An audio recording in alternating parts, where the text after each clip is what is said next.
Nelson Roque Camela.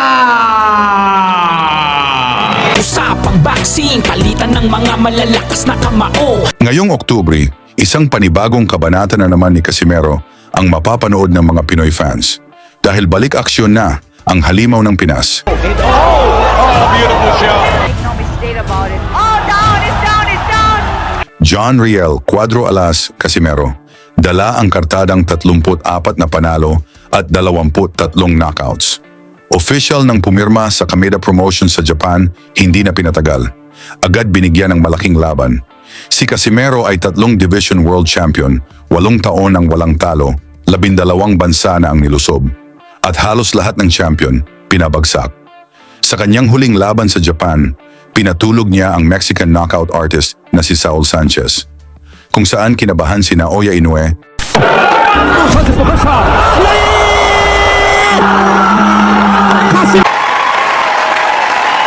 Simula noon, iwas na si Monster. Pati si Bob Arum, ayaw na siyang labanan. Ngayon, Oktubre 25, 2025, makakaharap ni Casimero ang malahiganting Hapon, si Kyonosuke Kameda, pinsan mismo ng Kameda Promotion. May 15 panalo, 9 na knockouts, at 5 talampakan at 10 pulgada ang tangkad kontra sa 5 feet 4 inches ni Cuadro. Alas, hindi basta-basta tong kalaban, tuyong nagpahirap sa #1 contender na si David Picasso at nakatapat pa si Luis Neri, yung unang nagpabagsak kay Inoue. Para mas maintindihan niyo kung gaano kabagsik si Casimero, balikan natin kung paano niya pinasuko ang Hapon na nagpabagsak kay Inoue at bumiktima na ng 6 na Pinoy. Ang knockout artist na si Ryu Akaho, may 39 na panalo, 26 na knockouts at ginanap ang kanilang laban sa Korea. Round 1 pa lang, rumatrat agad si Casimero. Walang sayang na galaw, gusto niyang tapusin agad si Akaho.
Tuloy ang aksyon dito sa round 2 kung saan agresibo pa rin si Casimero, gustong tapusin ng maaga ang Japanese boxer.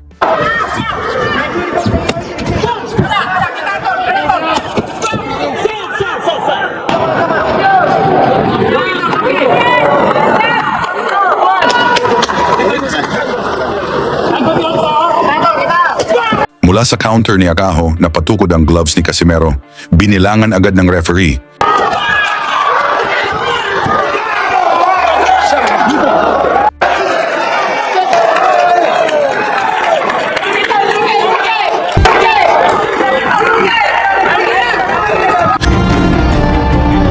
Pero imbes umatras, lalo lang nagalit ang Cuadro Alas. Parang may bagyo sa ring. Sabog-sabog ang mga suntok. Si Akaho, hindi alam kung saan nanggagaling yung mga hampas.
Hanggang sa biglang inawat ng referee at binalaan pa si Casimero na iwasan daw ang tama sa batok.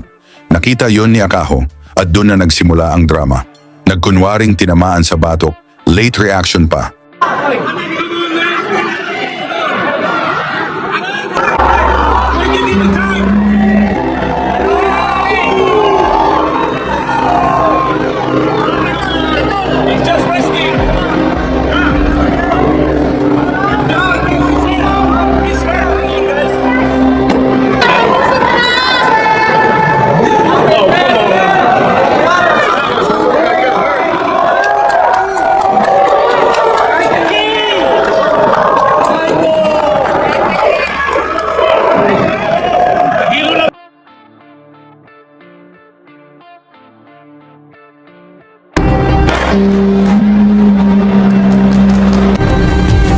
Binigyan pa ng upuan ng kakamping referee, tuloy ang eksena hanggang sa tinigil ang laban at ginawang no contest ang resulta.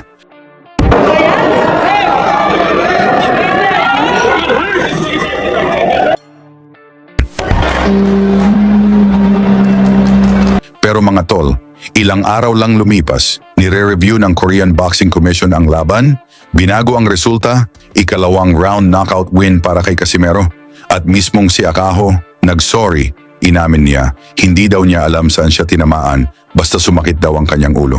Kung ganitong klaseng suntok ang tumama kay Inoue, kaya pa ba niyang matapos ang laban? At sa tingin niyo ba, magiging world champion pa ulit si Cuadro Alas? Ikomento niyo na yan sa baba, mga tol. At huwag kalimutang ilagay kung taga saan kayo para makita natin hanggang saan umaabot ang suporta ng Pinoy fans kay Casimero sa laban nito kontra Kameda ngayong Oktubre 25, 2025. Lagi niyong sundan, huwag magpapahuli. Pag-usapan ni bakbakan, balita niya at laban. Mga Pinoy na di nagpapagapi. Salamat sa mga suporta na lagi nandyan.